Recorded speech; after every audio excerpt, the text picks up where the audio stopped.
আসসালামু আলাইকুম।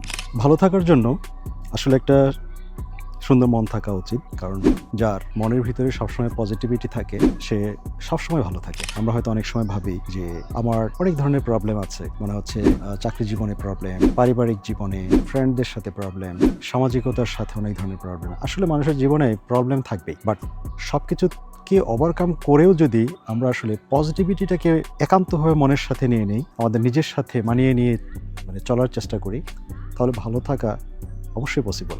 প্রতিটি মুহূর্তকে আমরা আসলে এনজয় করতে পারি। প্রতিটি মুহূর্তে আমাদের জন্য অনেক মূল্যবান। ছোট্ট জীবনে একটা সেকেন্ড যদি আমরা ভালো না থাকতে পারি, এটাই আমাদের জীবনের জন্য চরম লস। আসলে হ্যাপি থাকার জন্য একটু পজিটিভ মেন্টালিটি থাকলেই যথেষ্ট। আমরা সবাই মিলে চেষ্টা করব নিজেদের জীবনটাকে সুন্দর রাখার জন্য, পরিবারের মানুষগুলোকে ভালো রাখার জন্য, বন্ধু-বান্ধব যারা আছে তাদের সবার সাথে যোগাযোগ রক্ষা করব।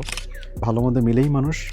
আমরা যদি কোনো কিছু মন্দ থাকে সেটা দেখব, সেটাকে আমরা চেষ্টা করব ওভারকাম করার জন্য। নিজের জীবনে যদি কোনো মন্দ বিষয় থাকে, সেটাকে আমরা ওভারকাম করার চেষ্টা করব। আমরা সবার সাথে মিলেমিশে চলব। আল্লাহ তাআলা আমাদেরকে আশরাফুল মাখলুকাত বানিয়েছেন, সৃষ্টি জীবনের সেরা জীব। সো আমাদের মেধা, আমাদের চলাফেরা সবকিছুতে যাতে সৃষ্টিকর্তার সেই উপহার আমরা উপভোগ করতে পারি এবং সেই সম্মান বজায় আমরা জীবনে চলতে পারি। ধন্যবাদ সবাইকে, ভালো থাকবেন।